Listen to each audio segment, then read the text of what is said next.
그 여자는 리설주의 그림자였습니다. 숨소리 하나까지 보고 듣고 기록하던 사람. 그런데 어느 날 그녀가 사라졌습니다. 며칠 뒤 들려온 단 한 문장.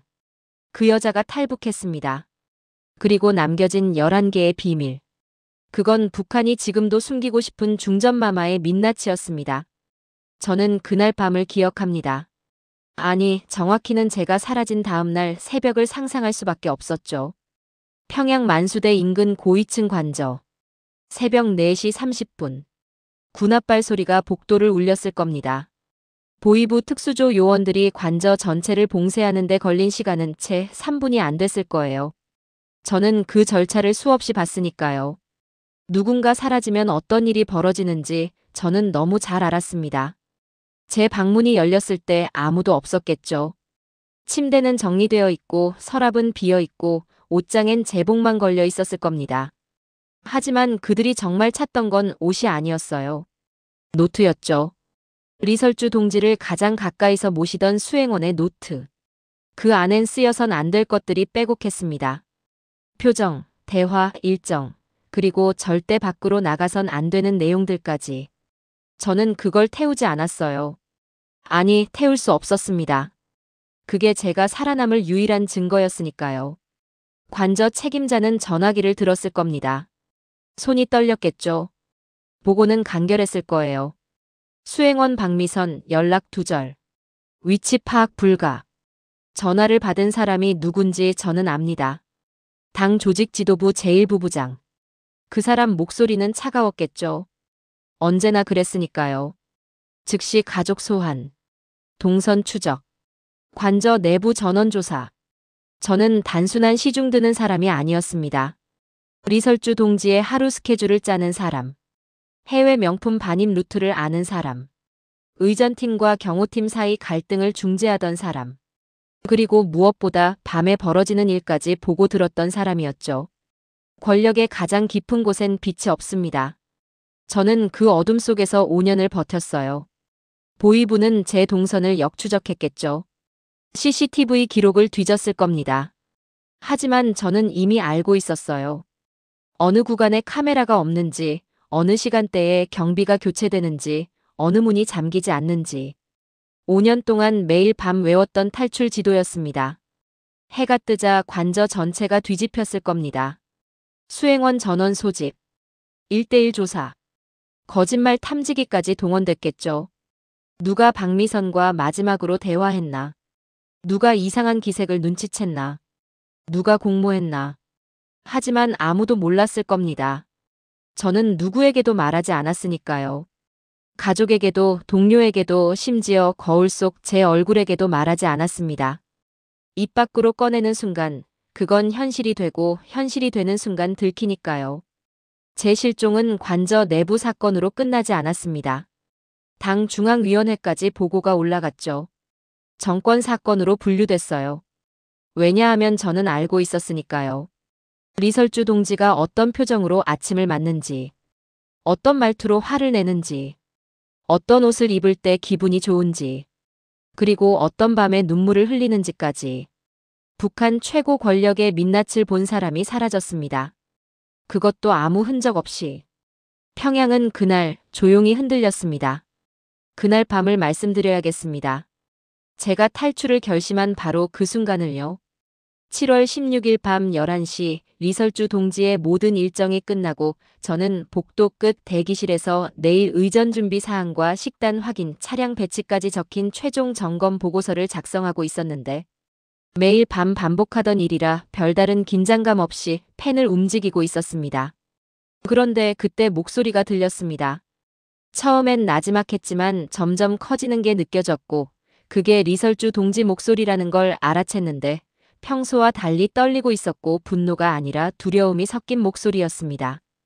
저는 황급히 보고서를 덮었는데 복도로 나가선 안 되는 상황이었죠. 수행원 규칙 제1조가 뭔지 아십니까? 사적 대화가 들리면 즉시 자리를 피하라는 겁니다. 하지만 저는 이미 복도 한가운데 있었고 제 방으로 돌아가려면 그분들 방문 앞을 지나가야 했기 때문에 움직일 수도 없는 상황이었습니다. 저는 숨을 죽이고 벽에 바짝 붙은 채로 서 있었는데 심장이 목구멍까지 올라와 숨소리마저 내선 안 될 것 같았고 온몸이 굳어버렸습니다. 그때 남성 목소리가 들렸는데 낮고 차가운 목소리였고 저는 그 목소리를 수없이 들었지만 이렇게 날이 선 적은 처음이었습니다. 무슨 말인지 정확히 들리진 않았지만 분위기만큼은 확실히 느낄 수 있었는데 리설주 동지가 무언가를 따지고 있었고 그분은 그걸 단호하게 차단하고 있었습니다. 그리고 바로 그 순간 문이 열렸고 저는 재빨리 옆 작은 창고 안으로 몸을 숨겼는데 문틈 사이로 복도가 보였고 리설주 동지가 나오시는 게 보였습니다. 얼굴이 굳어 있었고 눈가가 붉었는데 우시진 않았지만 울음을 참은 흔적이 역력했습니다. 뒤따라 나온 분은 담배에 불을 붙이며 말했습니다. 이 정도면 이제 알겠지. 내가 알아야 할 선이 어딘지. 리설주 동지는 대답하지 않으셨고 그분이 다시 입을 열었는데 그 말이 제 인생을 바꿔놨습니다. 이 말을 들은 사람은 오래 못 산다. 명심해. 그 순간 제 온몸이 얼어붙었는데 저는 그 말을 들었습니다. 문 너머가 아니라 복도에서 창고 안에서 숨도 제대로 쉬지 못한 채로 똑똑히 들었습니다. 리설주 동지는 고개를 숙이고 자신의 방으로 들어가셨고 그분은 담배 연기를 길게 내뿜으며 복도를 천천히 걸어 돌아가셨는데 저는 창고 안에서 꼼짝도 못하고 30분을 더 숨어 있어야 했습니다. 다리가 풀려서 일어설 수가 없었고 심장은 터질 듯 뛰었으며 귀에선 윙윙 소리만 들렸습니다. 들으면 안 되는 걸 들었다는 사실이 머릿속을 꽉 채웠고 북한에서 그건 사형 선고나 다름없다는 걸 너무 잘 알고 있었습니다. 즉시 끌려가진 않아도 결국엔 사라지는 게 이곳의 법칙이었습니다. 교통사고, 급성질환, 실종, 이유는 다양하지만 결과는 언제나 하나였죠. 저는 그날 밤 잠을 이루지 못하고 이불을 뒤집어 쓴 채 떨었는데 내일 아침 출근하면 보이부가 기다리고 있을까? 아니면 일주일 뒤 갑자기 소환될까? 아니면 한 달 뒤 조용히 사라질까 하는 생각들이 머릿속을 휘젓고 다녔습니다. 새벽 4시까지 천장만 바라보다가 문득 깨달았습니다. 여기서 가만히 기다리면 죽는다는 걸요. 언제 죽을지는 모르지만 반드시 죽는다는 걸요. 제가 선택할 수 있는 건 죽음의 시기가 아니라 탈출의 시기뿐이었습니다.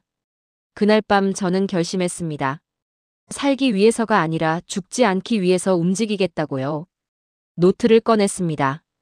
5년 동안 적어온 기록들, 관저 구조도, 경비 교대 시간, 차량 동선, 사각지대 위치가 빼곡히 적힌 제가 살아남을 유일한 지도였습니다. 탈출 카운트다운이 그렇게 시작됐습니다. 노트를 펼쳤을 때 5년 동안 제가 본 것들이 빼곡히 적혀 있었고 그 기록들 하나하나가 북한이 절대 세상에 알리고 싶지 않은 비밀들이었습니다.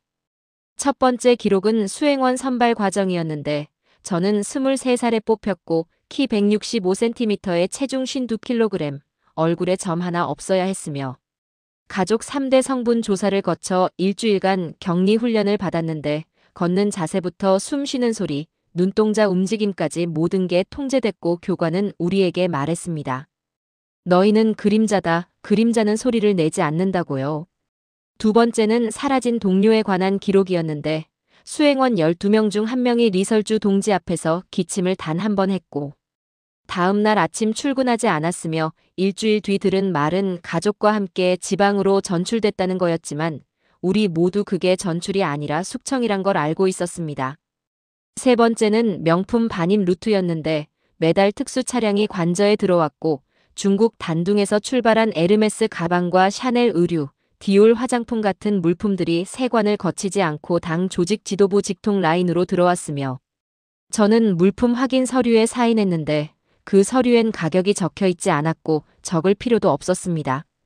네 번째는 의전팀과의 갈등이었는데 리설주 동지 담당 수행팀과 김정은 동지 의전팀은 항상 일정 조율 문제로 부딪혔고 누가 먼저 움직이고 누가 나중에 따라가는지가 사소해 보여도 그게 바로 권력 서열 그 자체였으며 저는 중간에서 양쪽 눈치를 보며 전화기를 붙들고 조율해야 했습니다.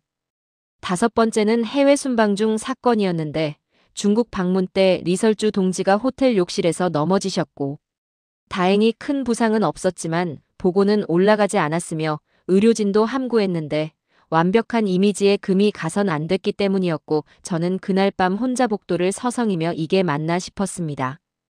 여섯 번째는 식단 통제였는데 매 끼니 칼로리가 계산됐고 영양사 2명이 전담해서 체중 변화 1g까지 기록했으며 살이 조금만 쪄도 식단이 즉시 조정됐는데 저는 그 보고서를 매일 검토했고 숫자들만 가득한 서류였지만 그 안엔 숨막힘이 담겨 있었습니다.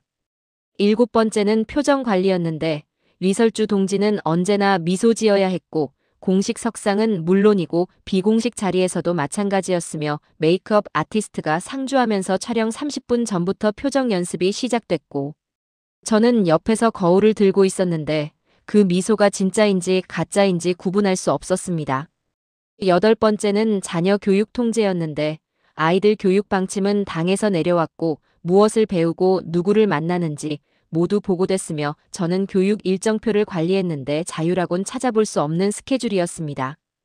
아홉 번째는 감시 카메라였는데 관저 곳곳에 보이는 것도 있고 보이지 않는 것도 있었으며 저는 위치를 외웠고 어느 각도에서 찍히고 어느 구간이 사각지대인지 파악했는데 나중에 그게 제 탈출 지도가 됐습니다. 열 번째는 밤의 침묵이었는데 밤 10시 이후 관저는 조용해졌지만 진짜 조용한 게 아니라 모두가 숨을 죽이고 있었고 발소리 하나, 기침 소리 하나도 조심스러웠으며 저는 그 침묵 속에서 질식할 것 같았습니다. 11번째이자 마지막 기록은 노트 속 마지막 장에 제가 적은 문장이었습니다. 여기는 감옥입니다. 빛나는 장식으로 감춘 감옥. 그리고 저는 덧붙였습니다. 저는 이곳에서 나가겠습니다. 살아서. 탈출을 결심한 순간 가장 먼저 떠오른 건 어머니 얼굴이었는데 북한은 한 사람만 처벌하지 않고 3대를 멸한다는 말이 과장이 아니라는 걸 저는 너무 잘 알고 있었습니다. 저 하나 때문에 부모님과 오빠, 조카까지 끌려가서 정치범 수용소로 보내지는데 거기 들어가면 나올 수 없다는 게 이곳의 법칙이었고 수행원으로 일하며 수없이 봤던 일이었습니다. 누군가 문제를 일으키면 다음날 가족 전체가 사라졌고 흔적도 없이 지워졌으며 동료 하나가 외국 잡지를 몰래 봤다가 걸렸는데 일주일 뒤 부모님 집이 텅 비어 있었고 이웃들은 입을 다물었는데 묻지도 말하지도 않는 게 이곳에서 살아남는 법이었기 때문입니다.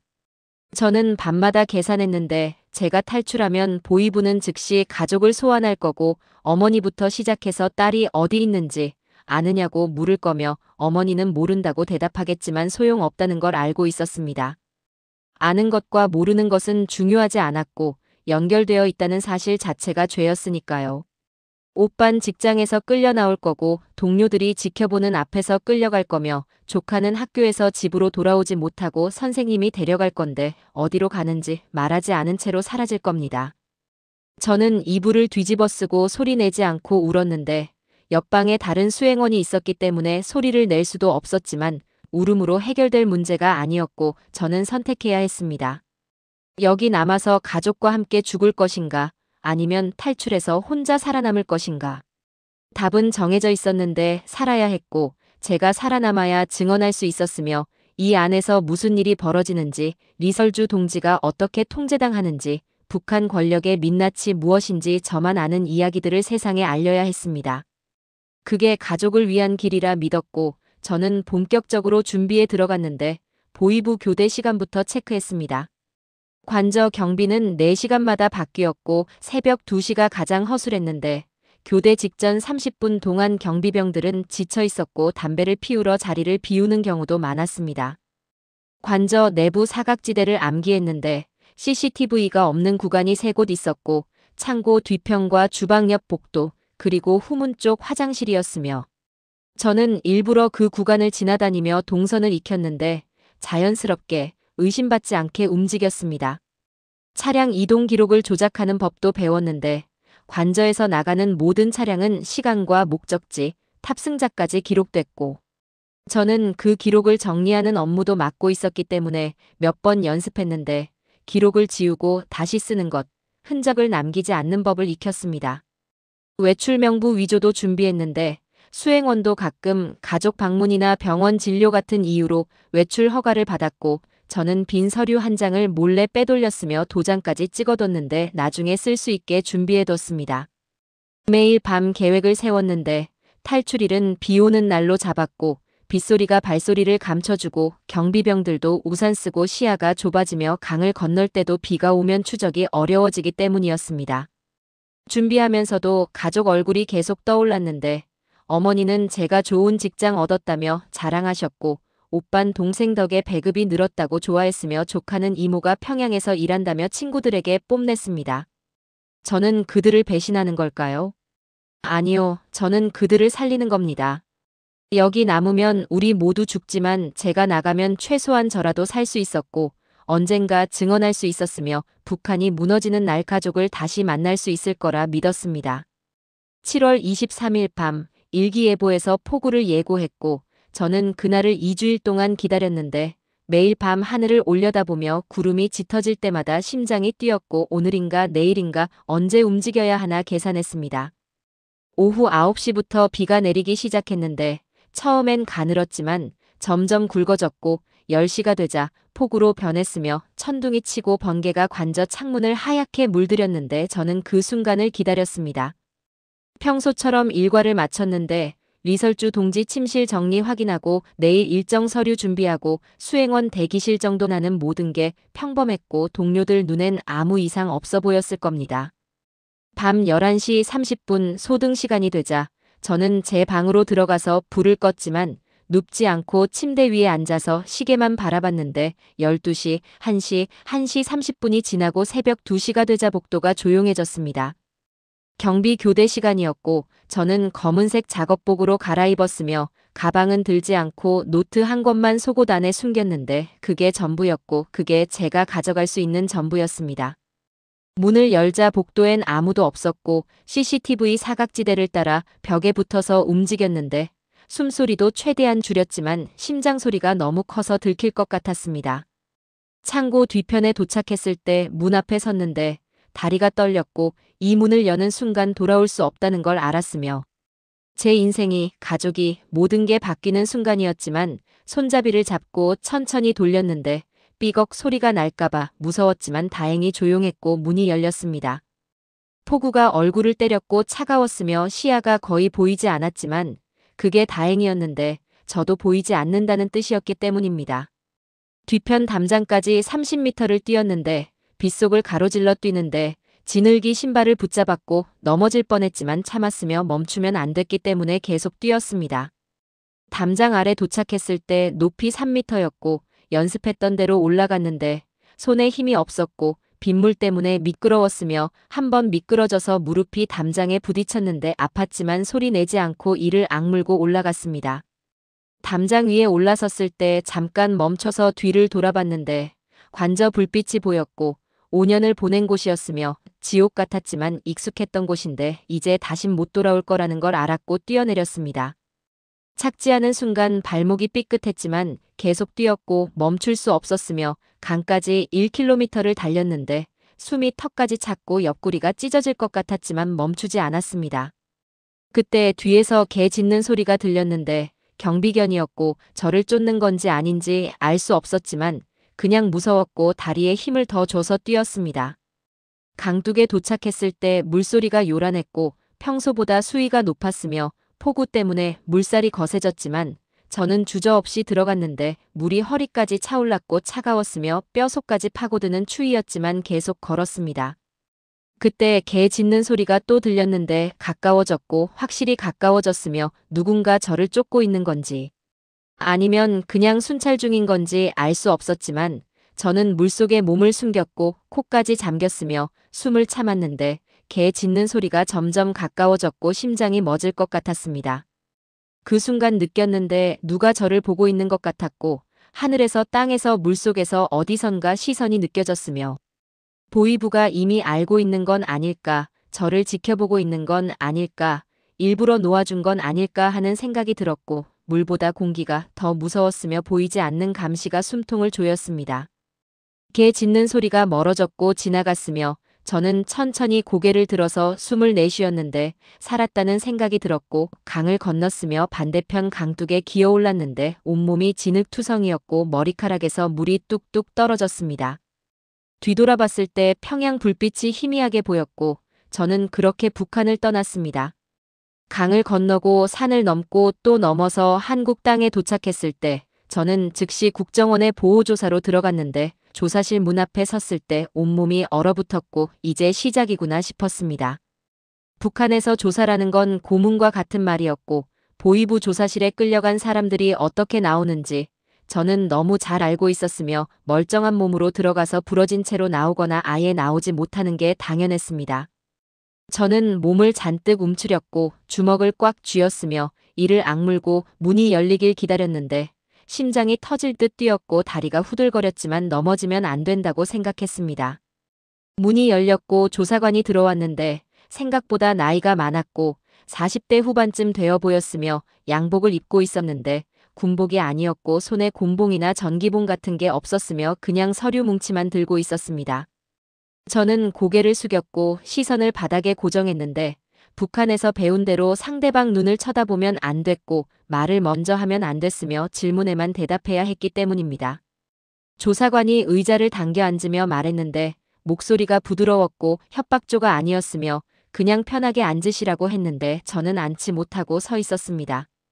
앉으라는 게 진짜 앉으라는 뜻인지 아니면 시험하는 건지 알 수 없었고 북한에서 앉으라고 해서 앉았다가 맞은 적이 있었기 때문에 저는 움직이지 않았습니다. 조사관이 다시 말했는데 정말 괜찮으니까 앉으시라고 했고 물 한 잔을 내밀었는데 저는 그제야 천천히 의자 끝에 걸터 앉았지만 등바디에 기대지 않았고 허리를 꼿꼿이 세웠으며 무릎 위에 손을 올렸습니다. 조사관은 제 이름을 불렀고 박미선 씨라고 불렀는데 씨라는 호칭이 낯설었고 북한에선 동무나 동지로 불렀지만 여기선 씨라고 불렀으며 그게 이상하게 따뜻하게 들렸습니다. 질문이 시작됐는데 언제 탈북했는지, 어떤 경로로 왔는지, 북한에서 무슨 일을 했는지 물었고 저는 대답했는데 최대한 짧게 대답했으며 불필요한 말을 덧붙이지 않았고 묻는 것에만 답했습니다. 그런데 이상했습니다. 조사관은 화를 내지 않았고 고함을 지르지 않았으며 책상을 내리치지도 않았고 그냥 고개를 끄덕이며 들었으며 가끔 다시 한번 설명해 달라고 부탁했는데 부탁이라는 말을 썼고 명령이 아니었습니다. 1시간쯤 지났을 때 조사관이 잠깐 쉬자고 했고 커피 드실래요? 아니면 차 드실래요? 하고 물었는데 저는 대답하지 못했고 뭘 마셔야 하는지 몰랐으며 뭐가 정답인지 알 수 없었습니다. 조사관은 웃으며 그럼 커피 한 잔 드릴게요 하고 말했고 밖으로 나갔다가 따뜻한 커피를 들고 왔는데 저는 그걸 받아들고 눈물이 났지만 참았습니다. 조사는 이틀 동안 계속됐는데 매일 같은 조사관이 왔고 매일 같은 질문을 했지만 목소리는 한 번도 높아지지 않았으며 저를 의심하는 눈빛은 있었지만 저를 해치려는 눈빛은 없었습니다.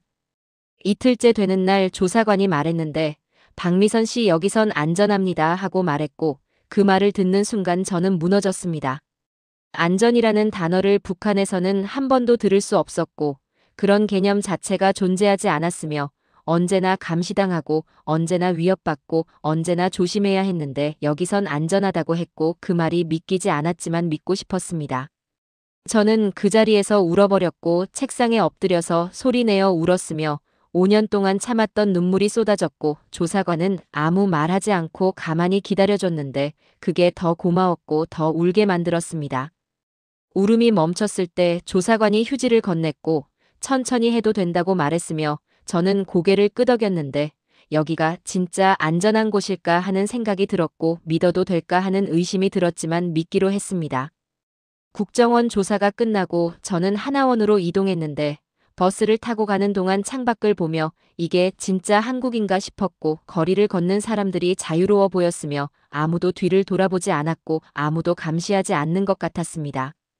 하나원에 도착했을 때 직원이 저를 안내했는데 복도를 지나며 이곳저곳을 설명해줬고 식당이 어디 있고 교육실이 어디 있고 상담실이 어디 있다고 알려줬는데 말투가 친절했고 명령조가 아니었으며 안내하는 거였지 통제하는 게 아니었습니다. 제 방에 도착했을 때 직원이 문을 열어줬고 들어가 보시라고 했는데 작은 방이었지만 깨끗했고 침대가 있었으며 책상과 옷장이 있었고 창문으로 햇빛이 들어왔습니다. 직원이 나가며 말했는데 필요한 거 있으면 언제든 말씀하시라고 했고 편히 쉬시라고 했으며 문을 닫고 나갔는데 저는 그 문을 바라봤습니다. 문에 자물쇠가 없었습니다. 밖에서 잠그는 자물쇠도 없었고 안에서 잠그는 자물쇠만 있었는데 그게 무슨 의미인지 저는 바로 알았고 여기선 저를 가두지 않는다는 뜻이었으며 제가 원하면 나갈 수 있다는 뜻이었습니다. 저는 문 앞에 서서 손잡이를 잡았고 천천히 돌렸는데 문이 열렸고 복도가 보였으며 아무도 없었지만 나가도 된다는 걸 알았고 다시 들어와서 문을 닫았는데 그때 눈물이 났습니다. 북한에서 제 방문은 언제나 밖에서 잠겼고 언제 열릴지 몰랐으며 누가 들어올지 몰랐고 언제나 불안했는데 여기선 제가 문을 잠글 수 있었고 제가 원하지 않으면 아무도 들어올 수 없었으며 그게 자유라는 걸 그때 처음 알았습니다. 첫 식사 시간이 왔을 때 식당으로 내려갔는데 다른 탈북민들이 이미 앉아 있었고 밥과 국과 반찬이 차려져 있었으며 따뜻한 김이 올라오고 있었습니다. 직원이 말했는데 천천히 드시라고 했고 더 필요하면 말씀하시라고 했으며 배불리 드시라고 했는데 그 말들이 낯설었고 북한에선 빨리 먹으라고 했으며 정해진 양만 먹으라고 했고 남기지 말라고 했지만 여기선 천천히 먹고 더 먹어도 된다고 했습니다. 저는 숟가락을 들고 밥을 한 숟갈 떴는데 손이 떨렸고 입에 넣었을 때 따뜻했으며 눈물이 또 났지만 참았고 천천히 씹었는데 맛있었고 이렇게 평화로운 식사가 가능하다는 게 믿기지 않았습니다. 하루 3끼 식사가 제공됐고 아침과 점심과 저녁이 모두 따뜻했으며 메뉴가 매일 바뀌었고 과일도 나왔으며 후식도 있었는데 저는 매 끼니 감사하다는 생각을 했고 이게 꿈인가 싶었습니다. 교육이 시작됐을 때 강사가 말했는데 천천히 하세요 하고 말했고 모르는 거 있으면 물어보세요 하고 말했으며 틀려도 괜찮아요 하고 말했는데 그 말들이 저를 울게 만들었습니다. 북한에선 틀리면 안 됐고 모르면 안 됐으며 질문하면 안 됐고 빨리 해야 했으며 완벽해야 했지만 여기선 천천히 해도 되고 틀려도 되고 물어봐도 됐으며 그게 얼마나 고마운지 말로 설명할 수 없었습니다.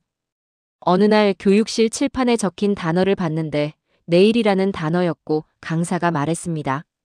여러분에게 내일이 있습니다. 내일을 계획할 수 있습니다. 내일을 기대할 수 있습니다. 저는 그 단어 앞에서 멈췄고 내일이라는 단어를 바라봤는데 북한에선 내일이 없었고 언제 끌려갈지 몰랐으며 언제 죽을지 몰랐고 하루하루가 마지막일 수 있었지만 여기선 내일이 있었고 모레도 있었으며 다음 주도 있었고 다음 달도 있었으며 계획할 수 있는 미래가 있었습니다. 저는 그 자리에서 다시 울었고 옆에 앉은 탈북민이 괜찮냐고 물었지만 저는 대답하지 못했으며 그냥 고개를 끄덕였는데 괜찮았고 처음으로 괜찮았으며 살아있다는 게 느껴졌고 자유롭다는 게 느껴졌으며 내일이 있다는 게 느껴졌습니다. 하나원을 나와 세상으로 나왔을 때 처음엔 모든 게 무서웠는데 거리의 사람들도 무서웠고 가게 들어가는 것도 무서웠으며 버스 타는 것도 무서웠지만 조금씩 익숙해지기 시작했고 조금씩 따뜻함이 다가왔습니다. 편의점에 처음 들어갔을 때 물건을 고르고 있었는데 직원이 다가와서 필요하신 거 있으면 말씀하세요 하고 말했고 저는 깜짝 놀라서 고개를 숙였지만 직원은 웃으며 천천히 보세요 하고 말했는데 감시하는 게 아니라 도와주려는 거였고 그게 신기했습니다. 버스를 탈 때 카드를 찍는 법을 몰라서 우물쭈물하고 있었는데 뒤에 있던 아주머니가 이렇게 하는 거예요 하고 알려줬고 천천히 타요 하고 말했으며 급하지 않으니 괜찮다고 했는데 북한에서는 빨리 하라고 재촉했고 느리면 욕을 먹었지만 여기선 천천히 해도 됐고 괜찮다고 말해줬습니다. 동사무소에 갔을 때 서류를 작성하고 있었는데 모르는 게 많아서 헤매고 있었고 직원이 다가와서 도와드릴게요 하고 말했으며 하나하나 설명해줬는데 귀찮아하지 않았고 친절했으며 다 작성하고 나서 수고하셨어요 하고 말했는데 제가 수고한 게 아니라 직원이 수고했는데 저한테 수고했다고 말하는 게 이상했지만 따뜻했습니다. 슈퍼마켓에서 장을 보고 계산하는데 돈이 모자랐고 당황해서 물건을 빼려고 했는데 주인 아주머니가 괜찮아요. 다음에 주세요 하고 말했으며 저를 믿어줬는데 북한에서는 상상할 수 없는 일이었고 다음 날 돈을 갖고 갔을 때 아주머니는 기억하고 있었고 잘 갖고 왔네요 하고 웃었으며 다음에 또 오세요 하고 말했습니다. 병원에 갔을 때 의사 선생님이 어디가 불편하세요 하고 물었고 저는 괜찮습니다 하고 대답했지만 선생님은 괜찮지 않으니까 오신 거잖아요 하고 말했으며 편하게 말씀하세요 하고 했는데 저를 혼내지 않았고 저를 의심하지 않았으며 그냥 도와주려고 했고 치료해주려고 했습니다. 이곳에서는 누구도 저를 경계하지 않았고 누구도 저를 의심하지 않았으며 누구도 저를 감시하지 않았는데 그게 처음엔 이상했지만 점점 익숙해졌고 이게 정상이라는 걸 알게 됐으며 북한이 비정상이었다는 걸 깨달았습니다. 저는 처음으로 제 미래를 상상하기 시작했고 내일 뭘 할지 계획했으며 다음 달 뭘 하고 싶은지 생각했고 내년엔 어떤 사람이 되고 싶은지 꿈꿨는데 그게 가능하다는 게 신기했고 행복했으며 살아있다는 게 느껴졌습니다.